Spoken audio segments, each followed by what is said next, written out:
Divine Feminine, your past timeline was reflecting to you your karma. This new timeline that you have just stepped into because you have cleared said karma, you have healed said trauma. This new beginning, this new reality is going to be predicated now by the treasure, the divine spiritual abundance that you have walked into, that you have been given access to.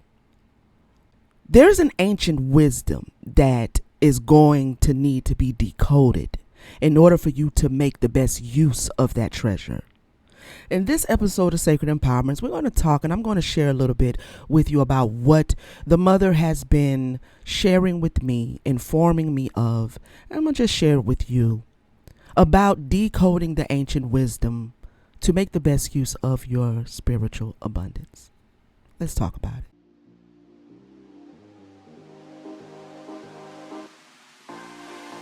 What's good, Divine Feminines? Thank you so much for tapping into Sacred Empowerments of the Divine Feminine. Welcome back to all of my supporters, subscribers, viewers, my goddess sisters. Thank you so much for returning and chopping it up with your girl for a little while. If this is the first time you're hearing the sound of my voice, welcome, welcome, welcome to Sacred Empowerments of the Divine Feminine. All right. Look.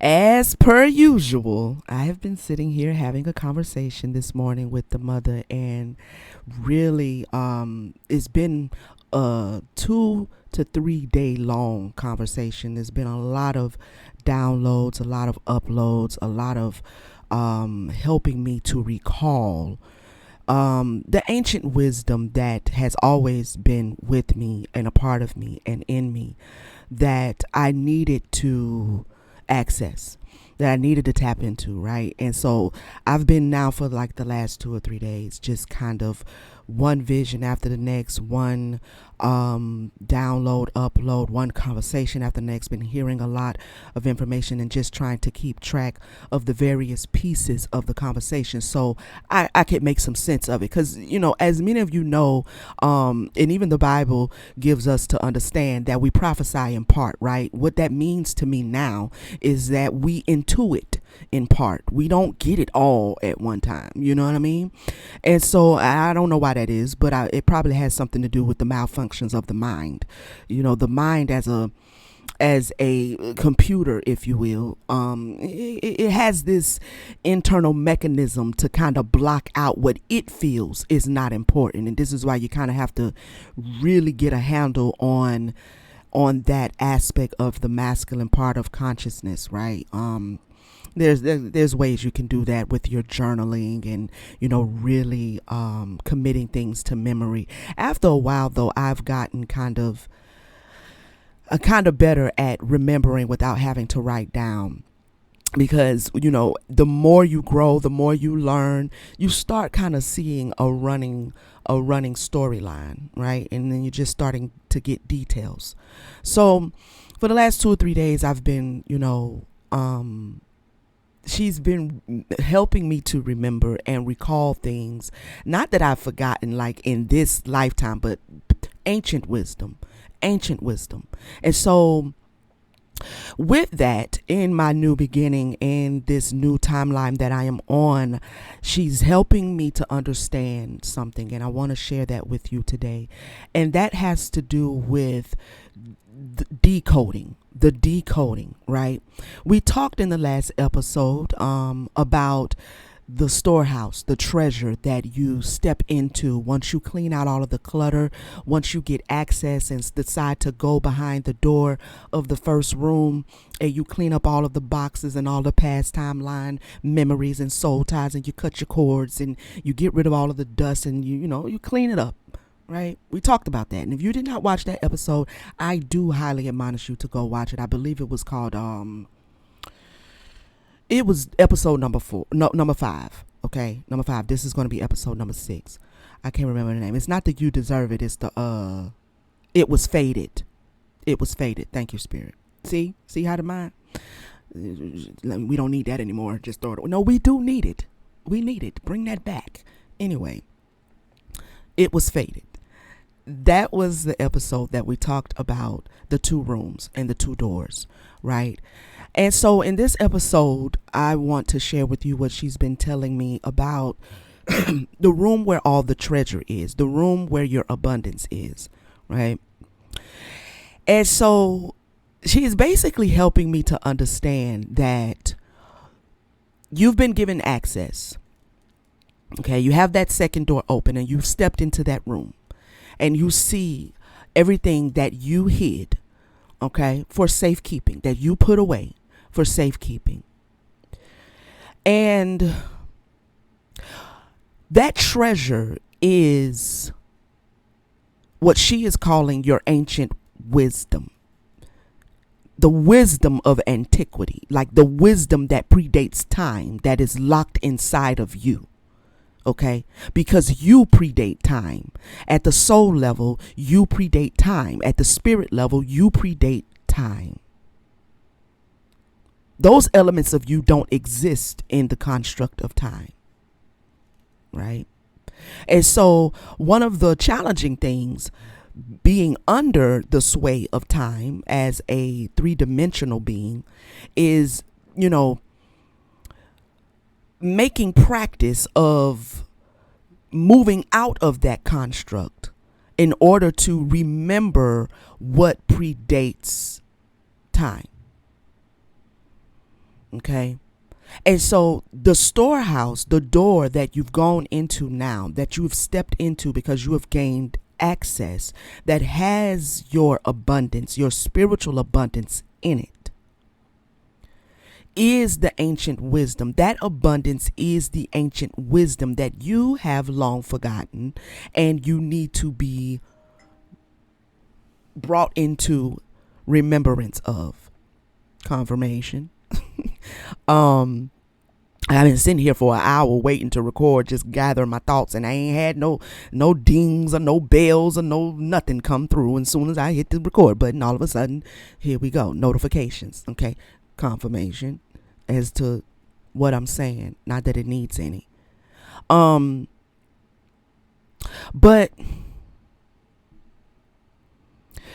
the ancient wisdom, okay, is going to be very necessary to ensure the success of your new beginning. The success of it is already there in front of you. You have everything you need within you right now in order to manifest what you will, accomplish what you will, receive the pleasure of this new timeline and new beginning. Remember, divine femininity is about pleasure. It is your pleasure source.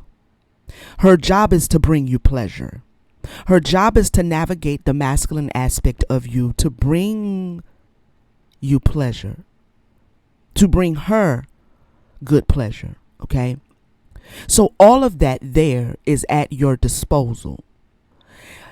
There is a responsibility after you have stepped into the storehouse of your spiritual abundance. There is a responsibility, and it is yours as the masculine aspect, to utilize what is in that room through the ancient wisdom that she is giving you. So the responsibility is to not be distracted, to not be burdened down with anything that will, I don't want to say kick you out of the room or kick you out of the space, but will have you standing in the storehouse of your spiritual abundance, not really knowing what to do or how to make use of all that is afforded you. See, the responsibility of the masculine is still there, even though you're in a new beginning. The success of the new beginning, the success of you manifesting what pleases you, is still in the responsibility of your masculine aspect. The victory of overcoming your karmic timeline is what gave you access to get you into your storehouse. In other words, behind the veil, right? If you remember in the old tabernacle of the Bible, there, the way they set it up and the way God told them to set it up, that only the priest could go behind the veil, but preceding the veil was an altar, was the incense, was the ark. I believe the ark was behind the veil, but the priest is the only one that could get behind the veil or was qualified, right? And offerings had to be made to get behind the veil. Okay. Your karmic timeline, and if I don't have that correctly, y'all just follow with me with the imagery. All right. I used to study that Bible backwards and forwards. Some things I'm trying to recall, but I don't even split hairs with it no more. I'm making my point. And my point is that the altar where there has to be sacrifices made, right, is equivalent to your karmic timeline. Okay. The abundance and the spiritual abundance and the spiritual access that you have to stand before the mother, to stand before the matriarch, to operate in the earth as high priestess. The sacrifices have already been made. The lamb has already been slain. All right.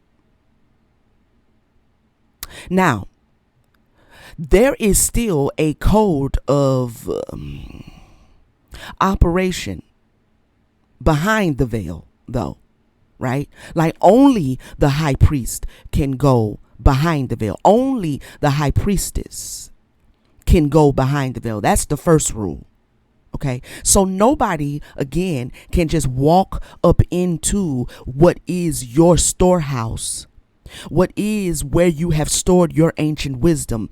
So all of the spirit monitoring and all of the bombarding of your your crown chakra, you will find that in your new beginning, especially if you've had a lot of spiritual warfare, if you've had a lot of psychological warfare done, against you during your karmic timeline, aside from just trying to clear your own personal karma and stuff like that, you had a lot of individuals in the highs and the lows of society, whatever, all the way from the kitchen witch to, the Illuminati, if you will, right? All trying to bombard your psychological stability, and so they can keep you from going behind the veil, right? They cannot, once you get behind that veil, they do not have access. You'll find a certain peace comes with your new reality. You'll find a certain peace comes with, there is a protection, right? There is a protection behind the veil.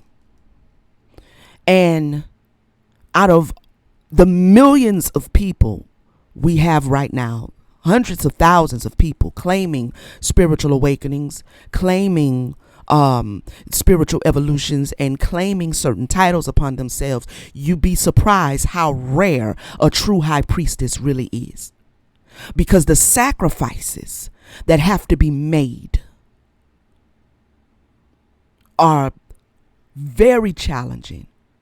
It's a labyrinth, okay? It's a labyrinth experience. And not many are willing to go into a labyrinth. I remember when I was doing a reading one time, I decided I have a deck here that has the card, the labyrinth, on it, and I was like, that's like a maze, right? And Spirit was like, no, look it up. And so I looked it up.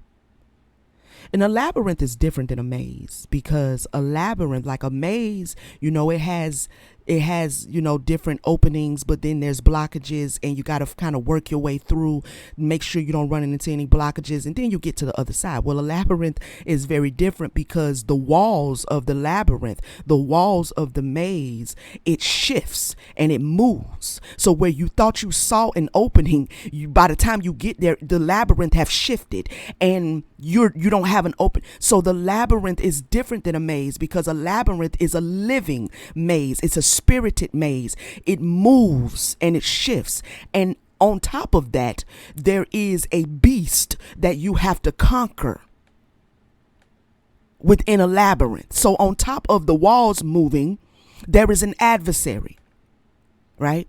And the walls of the labyrinth, so even if you make it to the center of the labyrinth, you have to then make your way back out. And the walls still shift and move, right? Labyrinth is very different than a maze. And it kind of blew me away when I really Googled, because I was like, well, goddamn. That sounds accurate, because every time you think you've gotten the door in, or you've gotten the way, or you're almost there, something shifts. This is both on your karmic timeline and in your new beginning. And this is why the decoding of the ancient wisdom is so important. The ancient wisdom is the way through, right? To make you successful in your new reality. Okay?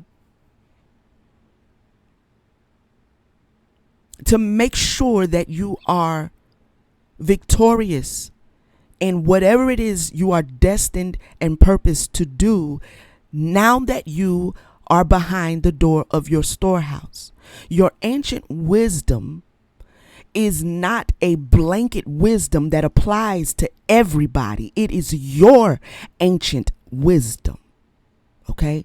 It's not even like I could tell you mine, right? I could tell you my coding, but that doesn't mean that that is your coding, right? You have to now go through your storehouse and retrieve the coding of your spiritual abundance. You have to now step behind that door and pull things off the shelf, pull things off, like it's organized. It's not like the first room. But nevertheless, because you haven't been in that room in so long, you have to recall how to utilize what you have already gained to continue to push you forward. This is ancient wisdom. It's been long forgotten. It's been locked up for some time.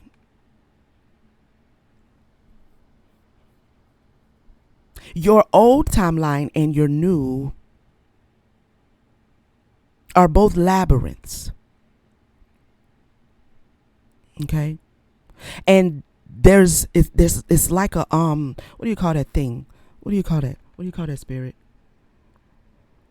That thing with all the colors on, the little cube, the Rubik's cube. Thank you. The Rubik's cube, you know? It's like a Rubik's cube. Maybe that's why I ain't never been able to figure one of them things out. I don't know. Anyway, it's like I can figure it out spiritually, but I can't figure out no goddamn Rubik's cube. And I'll be sitting there looking like, what the hell? I don't know how to do this shit. You know what I mean? But the Rubik's cube is a really good third dimension icon to explain what I'm trying to explain spiritually. When you step into that storehouse where all of your ancient treasure, your wisdom is, it is like a Rubik's cube, a labyrinth of sorts. There is a way to understand the shiftings and the movings and how it moves and how to get everything back into working order, right? And so she has been really talking to me about that working order and understanding my ancient wisdom, decoding what it is I put in this room and locked up for safekeeping. And it's causing me to kind of have to, again, it's a paradigm shift. It's a shifting of the mind.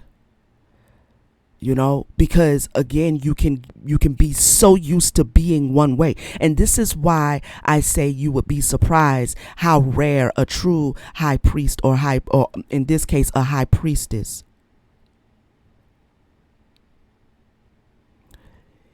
how rare they are, because most people are so set in ritual that they lose flexibility. They lose adaptability. They're so set in ritual, you know, and then they'll argue you down that they're not a part of a religion, that is not a religion. But you're so set in your rituals, you might as well call it religion, because you think it has to be done this way and this way only. And this is the thing that I've kind of had to shed as I've kind of come out of this cocoon.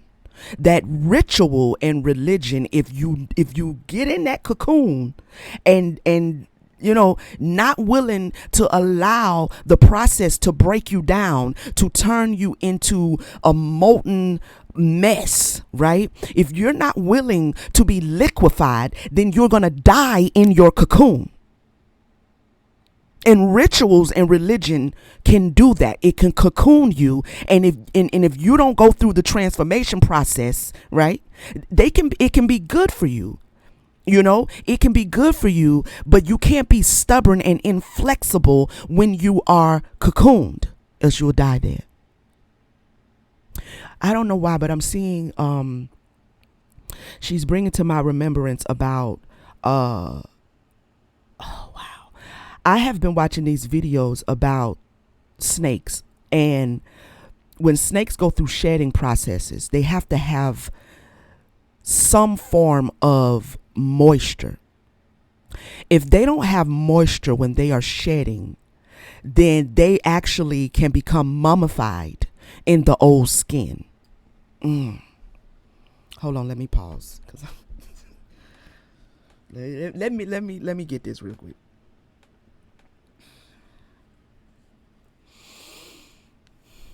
They can become stiff as a board and mummified in their old skin. There has to be some element of moisture to help a snake remove that skin. Generally, they have enough moisture within themselves. It's not like they have to go, you know, sit in water per se, but they have to have some moisture and friction for them to literally be able to like slither out of the skin that they are shedding. And if they don't have that, they will die in that skin, that old skin. This is what religion and rituals can do to you as a divine feminine. If you don't shift with the new timeline, if you don't shift with the new growth, if you're not willing to remain moist, right?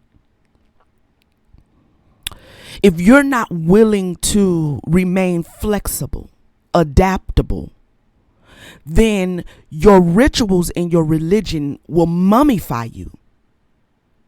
Right? And this is why I say a true high priestess is rarer, because much of the masses are stuck in ritual. They're stuck on the idea of rituals. And with that idea that they're stuck in, that rituals must be done, they're stuck in the application of their rituals. I just recently, you really making me tell all, okay. I just recently, gratitude for the downloads, had done some candle work. And I dressed it as usual, as I would have done in a past timeline, to clear some blockages and things like that, right? And I went into my workshop, my sanctuary, and I did, you know, I put all my little dressings on it and had it set up and everything. Said my, you know, my incantations and things like that. I lit the candle and I walked away. I came back into the sanctuary about an hour or so later, and the candle had went out.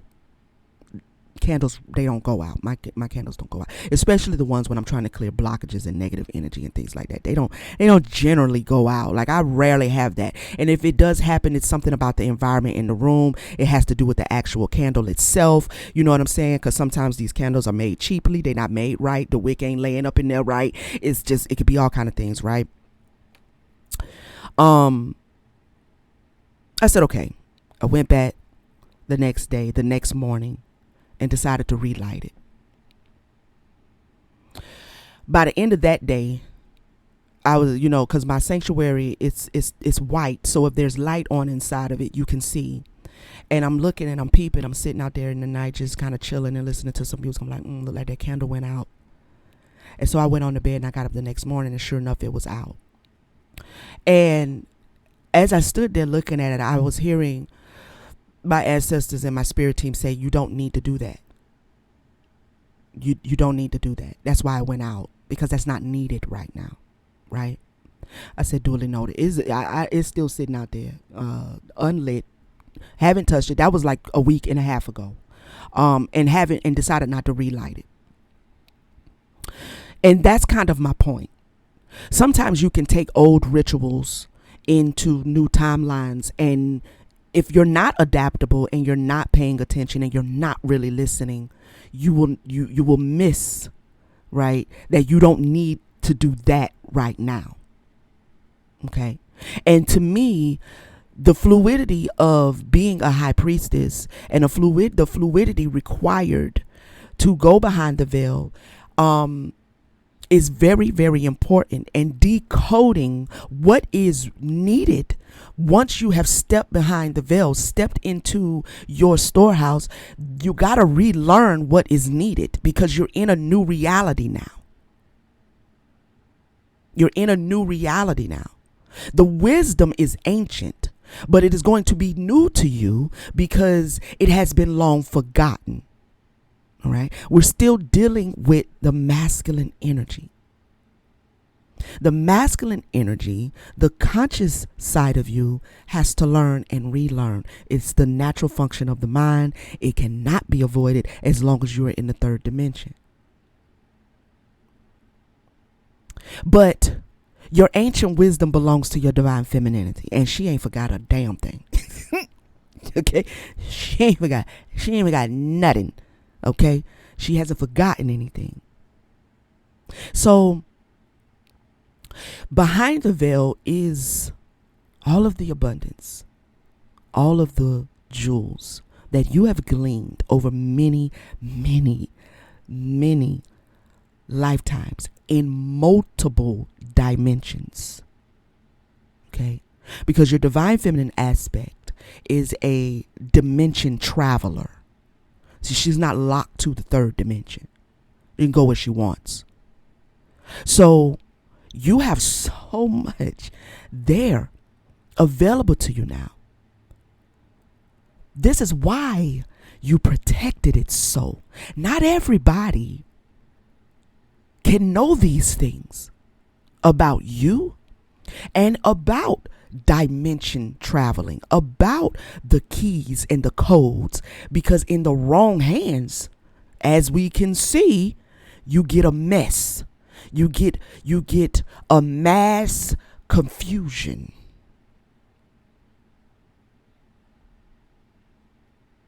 I think that's why I stray away from writing it down.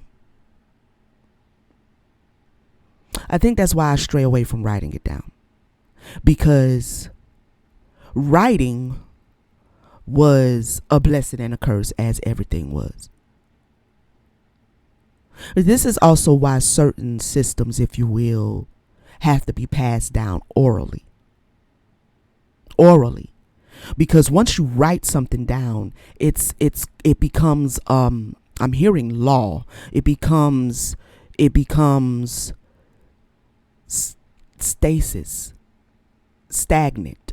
Once you write it down, it is what it is, and it can't be anything else. You know what I mean? But when I pass it down to you orally, like I'm doing now, the interpretation remains spiritual. The interpretation remains according to your code. I'm saying what I'm saying, but your interpretation is yours. Is yours and yours alone. There's going to be other high priestesses outside of yourself that are also going to hear this, and their interpretation remains theirs. But when we write it down, it kind of constricts it, confines it. You know, it confines it And that there's power in that. There's power in that. But that partly is where we have kind of had our own magic used against us, because in us writing it down, it was capable of being stolen.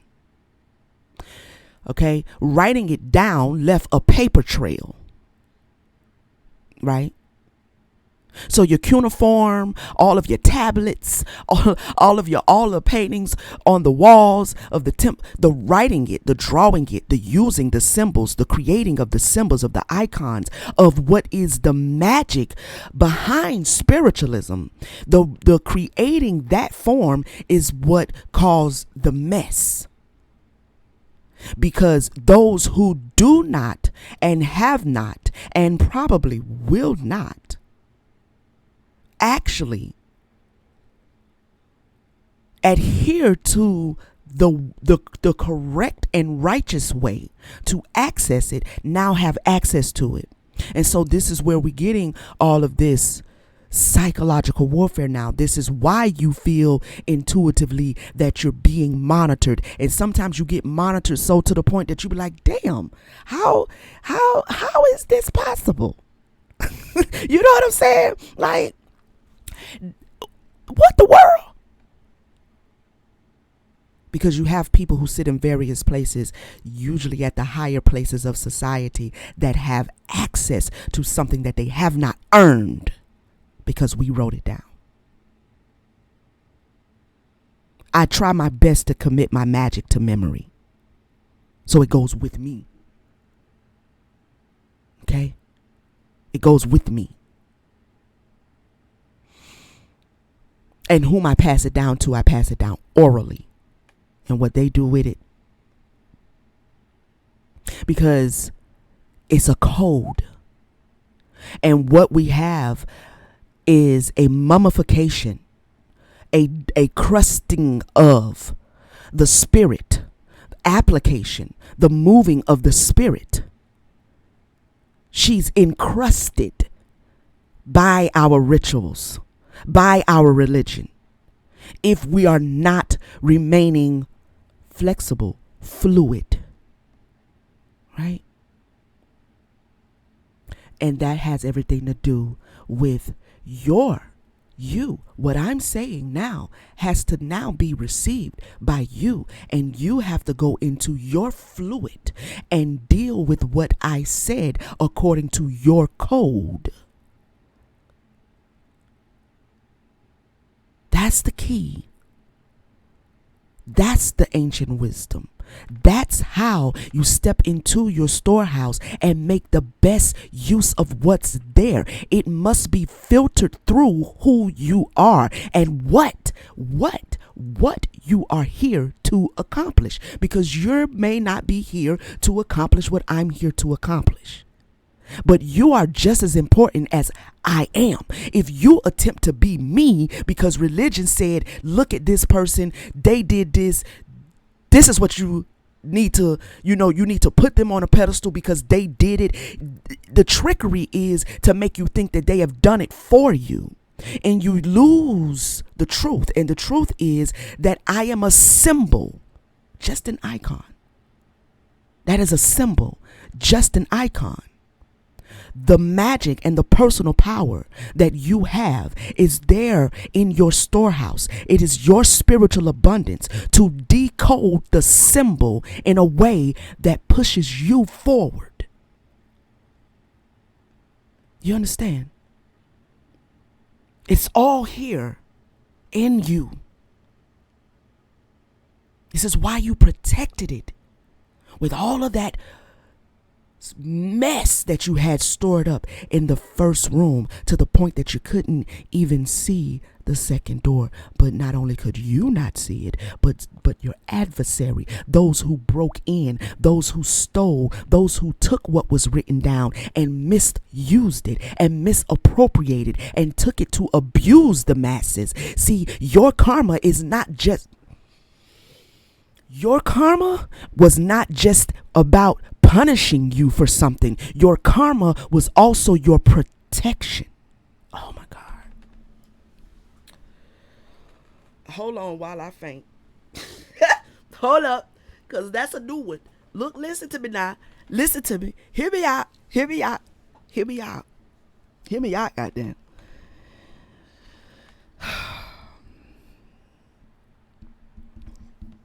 Man.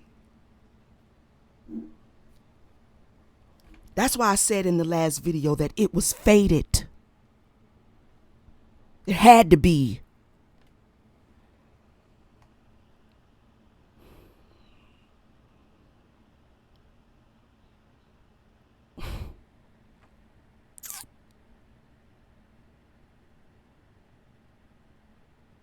Your karma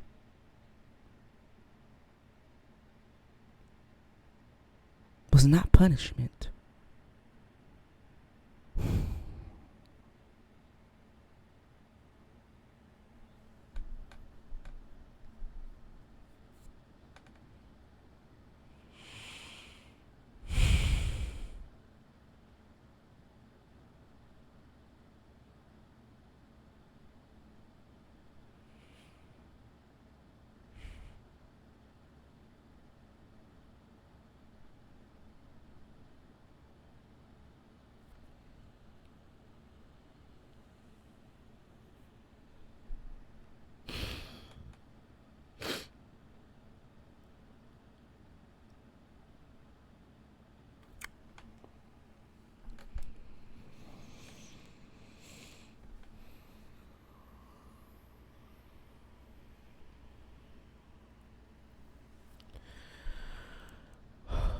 Excuse me while I take that in.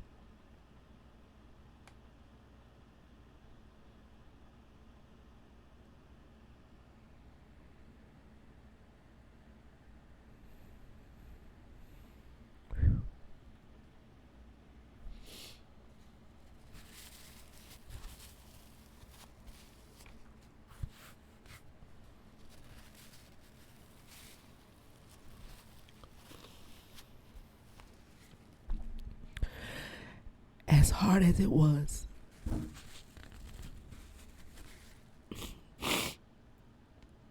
as hard as it was,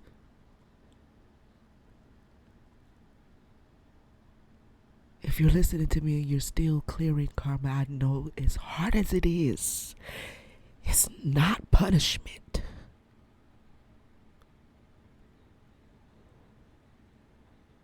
It is what you placed in your way to protect your treasure until such time as you are ready to step behind that second door again. It is what protected your treasure, because there are those who have access that they have not earned, and you had to get it back. You had to get back what they have stolen and taken and used to abuse the magic, the energy that they have harvested. The know-how to do it was never theirs.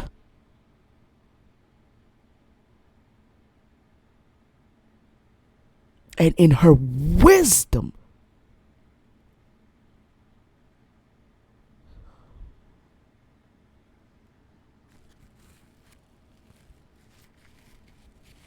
the labyrinth was created in her wisdom. In her wisdom, she made it more difficult. Because they wrote it down, because it has been taken, because it has been misappropriated, I will make it more difficult. Not only for them, but for those who it rightfully belongs to, and that is us, Divine Feminine. It is difficult for you too, but it is not punishment.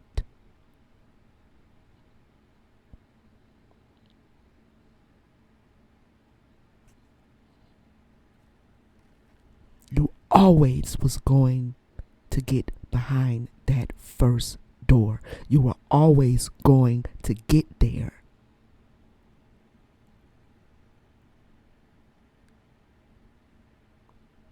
because you wrote the code of karma. That's why they can't stop you. You wrote the code of the challenge. You wrote the code to spirit monitoring. You created the magic. They can never use what you created against you to stop you if you don't let them. And you never were going to let them. It was fated, part 2. Do you understand where I'm coming from right now? Behind that second door, you're going to recall and remember why you protected it. Because it's a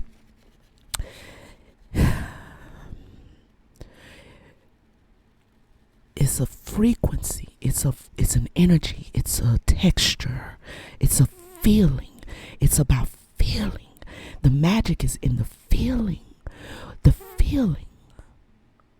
Rituals and religion has mummified them.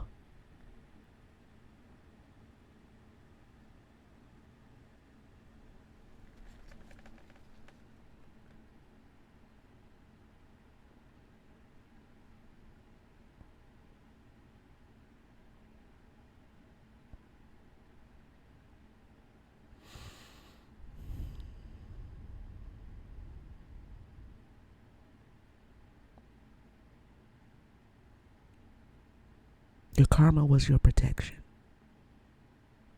that you wrote into your storyline, not to keep you out. No. Not to keep you out.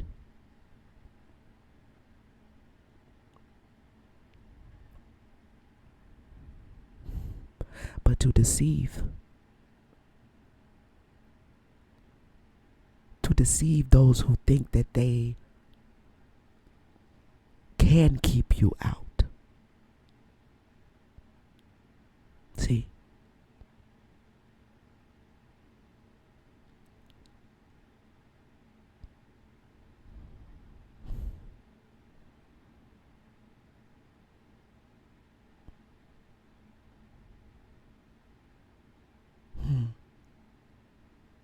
They can't keep you out.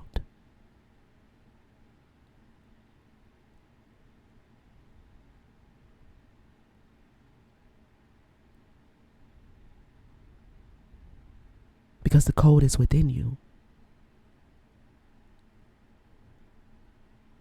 They're banking on you forgetting that. They're banking on you falling for ritual, religion, something outside of yourself. Because that removes the moisture from you. And if the moisture is removed from you, if your fluidity is removed from you, you become encased in your own skin. You can't get out.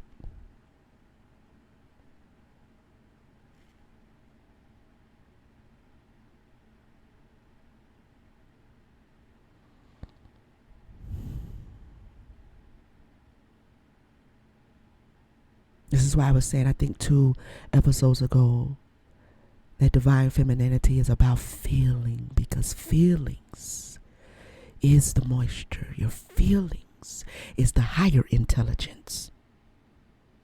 Thinking is low vibration. Speaking is low vibrational. I'm supposed to be able to walk into a room of other divine feminines and walk in and be felt and to feel. Shouldn't even have to talk.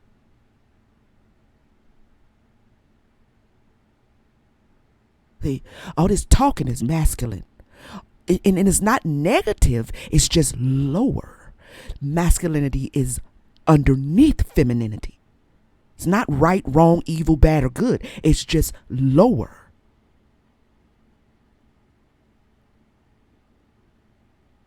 We rule over feeling, which is why they work so hard to encrust us as women out of our feelings.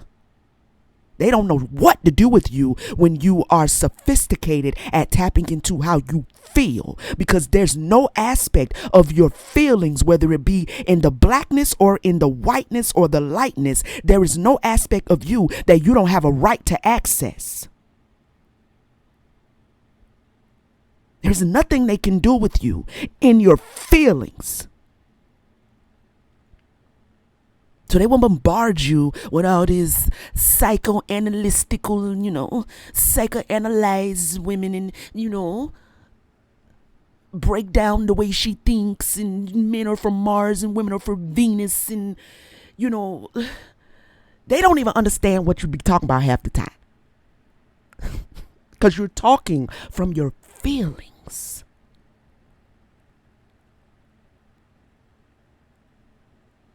Right? That is your domain. That is your governance. That is your throne. That is where you sit and should never be removed. I'm not even finna debate with you about how I feel. And I'm not finna get you to try to coincide with me about my feelings. I don't need you to co-sign me. I don't need you to validate how I feel. I don't need you to accept it. I don't need you to like it. And I'm not finna argue with you about it. It's not up for debate. Whether you right or wrong, I don't look. Don't your excuses are not necessary. Your explanation is not necessary as to why you did what you did when you did it. I'm going to simply tell you that this is how it made me feel, and this is my response to my feelings. You can like it, leave it, embrace it, or shoot a bird at me and walk off and say fuck you. I don't give a damn. I don't. Because to compromise or to be gaslit out of my feelings is to be stripped of my throne. And I done been through too much to sit here.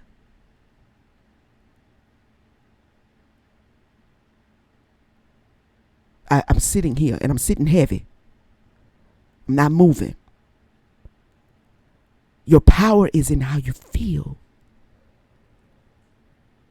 Your karma of the old timeline, again, was written in by you, not to keep you out, but to keep those who have not earned the right. They don't see the second door either. They think they do. They think they do.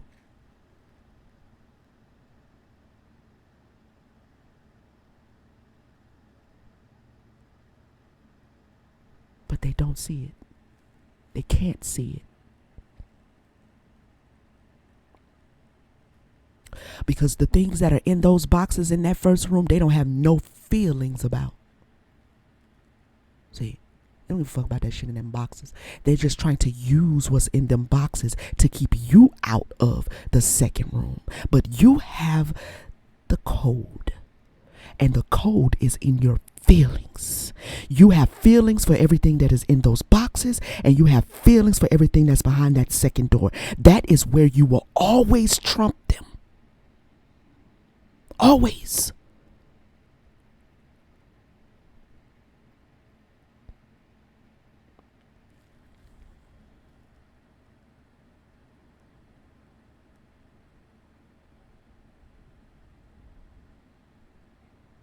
A masterful deceiver, skilled,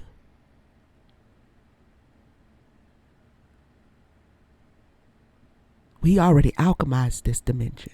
What do you think everybody's living off of? What do you think all this magic is?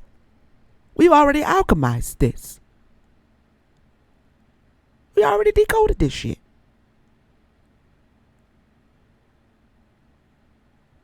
They're monitoring you in the spirit realm. They're impeding upon with your shit. You created that. We created this shit. This religion and rituals and Christ, Antichrist.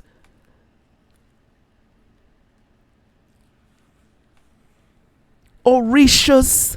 We already decoded this.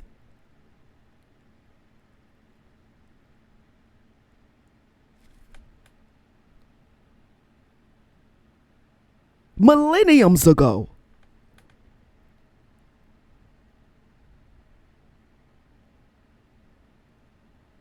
It's because of our decoding that time even exists. It's because of our decoding that astrology even exists in the consciousness. And now they will weaponize and have been for millenniums weaponizing, because if we made any mistake, we make the mistake of writing it down.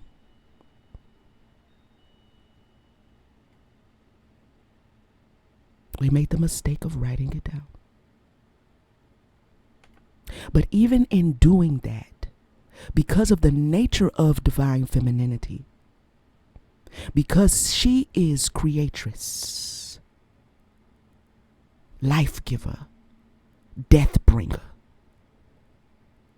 immutable, changeable, shiftable, fluid, you can never, ever, ever, ever be any amount of steps ahead of her. So even in us making maybe a small mistake,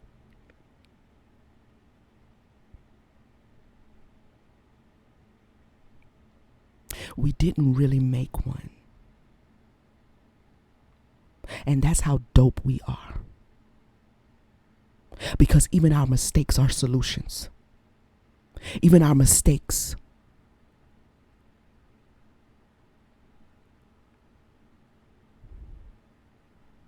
are answers.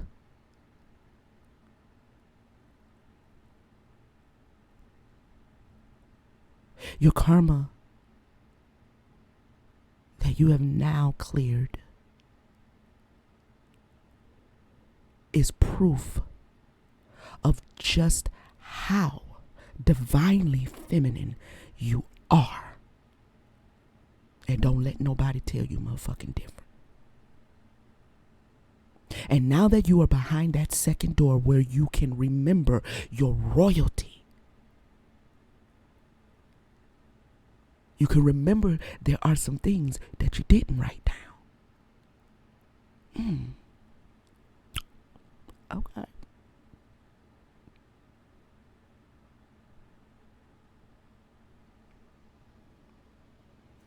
Nobody has access but you.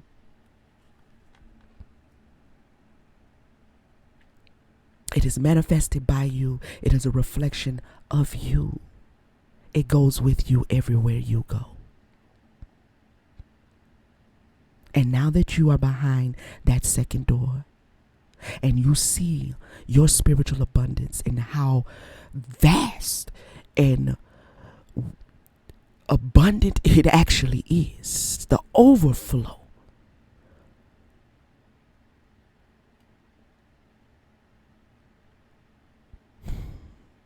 you see why the karma was so great. They don't take the most precious jewels, right? The rarest of jewels. They don't take and just put them in a old safe deposit box somewhere, in somebody's bedroom and just lock it up with old regular old safe with a little key or whatever. Child, that shit is behind like titanium doors with an encrypted, gotta be opened with somebody's eyeball. You understand what I'm saying? Like, it's lock and key. It's locked down. It is the room is fire retardant. You can't get in here no other way but with somebody's eyeball.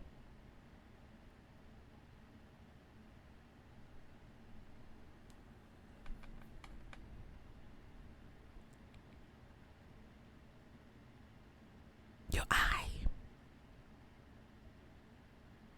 Your I. It is your I. And it is encrypted and encoded by you, for you only.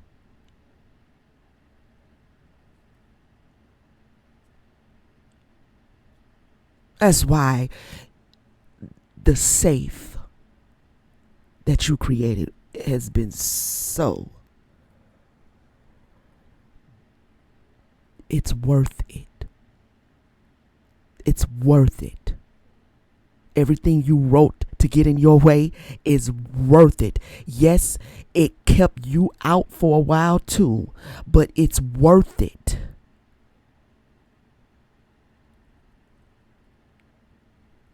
Because you wrote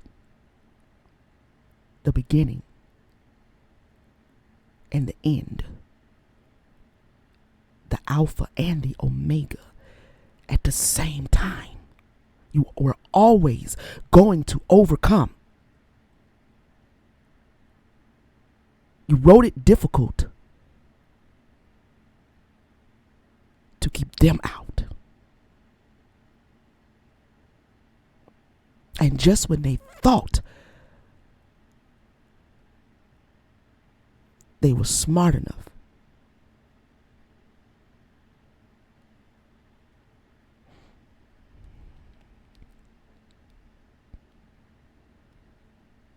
the mother always has a way to show the children how foolish you can be.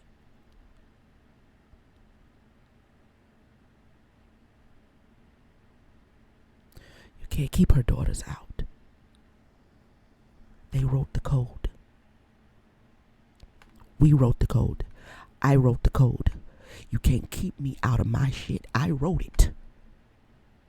Everything you think you can throw at me, I wrote that. I created that. You stole it. Right? This new beginning, this new timeline, you're going to feel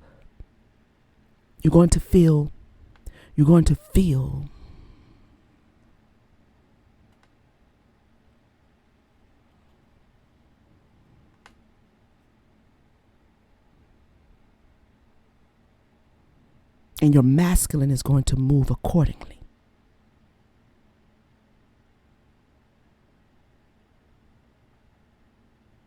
Aspects of him you will need to heal.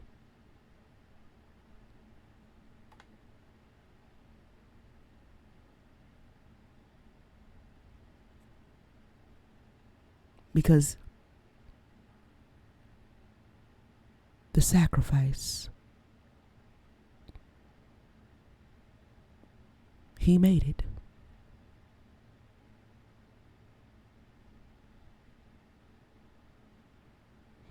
This has been Sacred Empowerment of the Divine Feminine. Thank you so much for allowing me to share this space and time and moment with you. To all of my returning viewers, my girl, my friends, my sisters, I really, really, really appreciate all of you for your support and for your sharing these messages with me in this space on the internet with me. Thank you so much for your presence. Helps build what I'm building. Okay, and I couldn't do it without you, simply put. And so to my new viewers, if this is your first time hearing me, if this is your first time tapping in, thank you for tapping in. Welcome to my channel. All right, you know what I'm saying? And I hope you will subscribe. I hope you will subscribe and become a part of our goddesshood here. And I want everybody to be encouraged and empowered. Empowered. You know, this is also what divine feminines do. This is also what high priestesses do.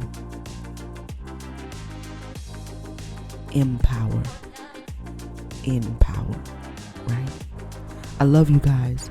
Please stay safe, stay beautiful, stay fine, stay happy, and keep your crown on, right? Even if that bitch got to tilt a little bit, it's all right. You know, every now and then a little tilt on that look. You know what I'm saying? Ain't never hurt nobody. It can be fresh. You know what I mean? Yeah. But you don't take that off of nobody. You don't take that shit off of nobody. Okay? And sit on your throne and sit heavy. I'll see you on the next one. Peace, family. Love you.